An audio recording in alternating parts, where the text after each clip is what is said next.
সমাজৰ বাপতি আহন বিহু পদূলি মুখত কিন্তু আজি মই এটা বিষয় লৈ ইয়ালৈ উপস্থিত হৈছোঁ। বিষয়টো হৈছে বিহু সুৰক্ষা সমিতি অসমে কিছু আহ্বান আৰু আবেদন জনাবলগীয়া তেখেতলোকৰ আছে আৰু ধেমাজি জিলা সমিতিয়ে সেই সন্দৰ্ভত ইতিমধ্যে এখন সভা অনুষ্ঠিত হৈ গৈছে। সভাৰ এই মুহূৰ্তত আমি উপস্থিত আছোঁ আৰু তেখেতলোকৰ মতে কিছু বাধ্যবাধকতা নহ'লেও কিছু মানিবলগীয়া আছে জাতিৰ স্বাৰ্থত আৰু যিহেতু গছতলৰ বিহু মঞ্চত এতিয়া উপস্থাপন হৈছে এই ক্ষেত্ৰত কিন্তু কিছু বিজতৰীয়া হৈছে বুলি কিছু অভিযোগ উঠে। সেই সময়ত কিন্তু বিহুক সুৰক্ষা কৰিবলৈ বিহুৰ লগত জড়িত থকা সম্পদসমূহ সুৰক্ষা কৰিবলৈ তেখেতলোকে ওলাই আহিছে। এই মুহূৰ্তত আমাৰ লগত জিলা সমিতিৰ বিষয়ববীয়া আছে। মই পোনছাতে সভাপতিৰ ওচৰলৈ যাম। জিলা সমিতি হয়, আপোনালোকৰ যিটো বাধ্যবাধকতা মানিবলগীয়া বা আবেদন বা আহ্বান আছে কি আছে আপোনালোকৰ? মানে আমাৰ বিহু সুৰক্ষা সমিতি অসমে আগন্তুক ৰঙালী বিহুৰ কাৰণে বিহু উদ্যোক্তাসকলৰ প্ৰতি কিছু আহ্বান আছে। কথা হৈছে বিহু যিহেতু গ্ৰাম্য পটভূমিত সৃষ্টি হোৱা এটা অনুষ্ঠান, গতিকে সকলোবিলাক গ্ৰামাঞ্চলৰ চহা কৃষকসকলে অংশগ্ৰহণ কৰিব পৰাকৈ প্ৰতিযোগিতাসমূহ অনুষ্ঠিত হোৱাটো আমি বিচাৰোঁ আৰু তাতে তাৰ কাৰণে উদ্যোক্তাসকলে বিহিত ব্যৱস্থা ল'বৰ কাৰণে আমি আহ্বান জনাই আহিছোঁ। যিহেতু কৰোণাৰ আতংকৰ মাজতে বিহু মানিব লাগিব, আপোনাৰ কিবা নিৰ্দেশ আছে কিবা মানিবলৈ? নিৰ্দেশ নিশ্চয় আছে। আমি প্ৰথমতে আহ্বান জনাম যে এখন বিহু মঞ্চ পাতিব লগা হ'লে, বিহু সন্মিলন যদি পাতিব লগা হয় 5 লাখ 10 লাখৰ পৰা 20 লাখ পৰ্যন্ত বাজেট থাকে।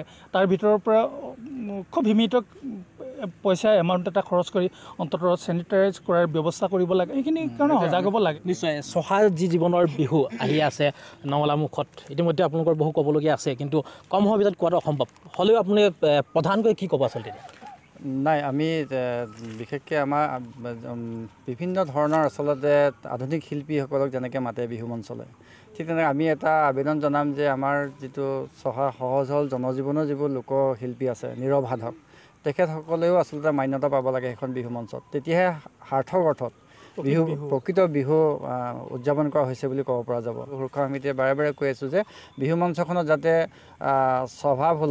স্বভাৱশিল্পীসকলক, আমাৰ গ্ৰাম্য পটভূমিৰ যিসকল স্বভাৱশিল্পী, নীৰৱ সাধক, লোকশিল্পী যিবোৰ সাধক, তেওঁলোকে যাতে সমমৰ্যাদা পায় সেইখন বিহু মঞ্চত, সেইটো আমি আহ্বান জনাম। হয়, সততে এটা অভিযোগ হয় একাংশ বুলি কৈছোঁ বিহু আয়োজক সমিতিয়ে বিশেষকৈ গুৰুত্ব কিন্তু দিয়ে কেৱল সাংস্কৃতিক মঞ্চৰ যি পৰিৱেশনৰ বাবে, সাংস্কৃতিক কেৱল যিসকল শিল্পী সিহঁতক গুৰুত্ব দিয়ে নেকি? আপুনি বিহু সুৰক্ষা সমিতিয়ে এইখনত কি ক'ব? আবেদন কিবা আছে নেকি, আহ্বান কিবা আছে নেকি? আমি খুব বিনম্ৰতাৰ সৈতে বিহু মঞ্চ উদযাপন সমিতি, আমাৰ উদ্যোক্তা সমিতিলৈ আমাৰ আবেদন আছে যে তেনেধৰণৰ অবাঞ্ছিত চিন্তাবোৰ মনৰ পৰা যাতে আঁতৰক। আমি আশা কৰিম যে ভগৱানে তেওঁলোকক সন্মতি দিয়ক আৰু যিহেতু জাতিটোৰ পৰিচয় লোককৃষ্টি সংস্কৃতিতে আছে, ভাষা আৰু সংস্কৃতি নাথাকিলে জাতিটো এদিন শেষ হৈ যাব।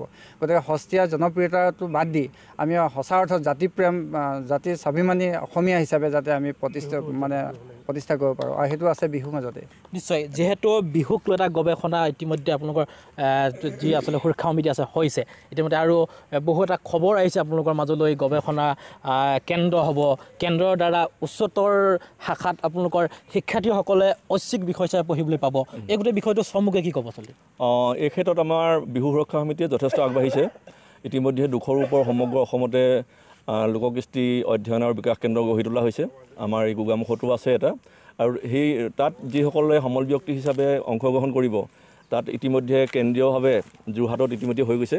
বিভিন্ন জিলাৰ পৰা সমল ব্যক্তিক তাত প্ৰশিক্ষণ কৰিছে আৰু তেখেতসকলে আহি জিলা ভিত্তিত যিসকলে সমল ব্যক্তি হিচাপে এই কেন্দ্ৰবিলাকত কাম কৰিব, তেওঁলোকক প্ৰশিক্ষণ কৰি তাৰ বাবে উপযুক্ত কৰি তুলিব। নিশ্চয়, যিহেতু আমি বিহুৰ বতৰত আমি দেখিছোঁ ইয়াতে একাংশ আমাৰ বোৱাৰীসকলো আছে, অসমীয়া সমাজৰ এইসকল চৰাহা বোৱাৰীসকল, এইসকল এপাক নাচিব আমি জানো, কিন্তু এই মুহূৰ্তত আপোনালোকে যদি যিহেতু বিহু সুৰক্ষা সমিতি বিহু বতৰ এপাক যদি প্ৰায় নিজৰ দৰ্শকক এই বৰ ঘৰৰ মুধতে ভঁৰালৰ টোপতে চৰাই ফুটুক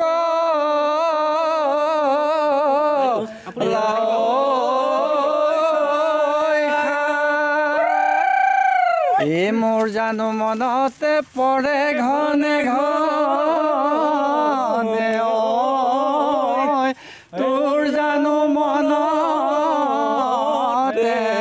নাই, এই আলিয়ে নাযাবি মাধৱতী ঐ বালিয়ে কাটিবই বালিয়ে কাটিবই পথাৰ দি নাযাবি বোকা এই দলনি পথাৰৰ মাধৈ মালতী হৈ আছে গোৱালৈ আছে গোৱালৈ ছোৱালী ঐ জোকোৱাত চোকাৰ মনৰ বগৰী মন জানো লগৰী দিবা জানো মৰমৰ দিবা জানো মৰমৰ মা মহিলাৰ ফালৰ পৰা যদি এষাৰী চিৰিং চিৰিং চিনে গুলি কৰে চিৰিং চিনে গুলি কৰে গুৰুং গুৰুং পাহাৰ ভাগি পৰে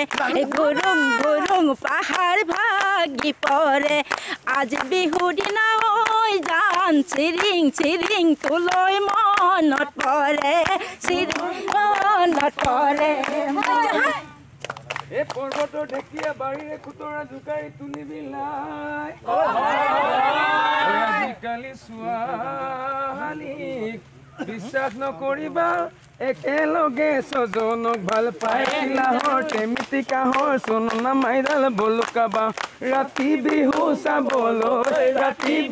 চাবলৈ যাম ঐ কাকা কিকি কাও কিলিকা মেমি মামা মাতিছিলে কাকা কিকি কাও কিলিকা মেমি মামা মাতিছিলে মজা আদেও জন জপ কৈ কলো যাও তল তল কৈ ৰচুনো পিতাই আছে পদুলি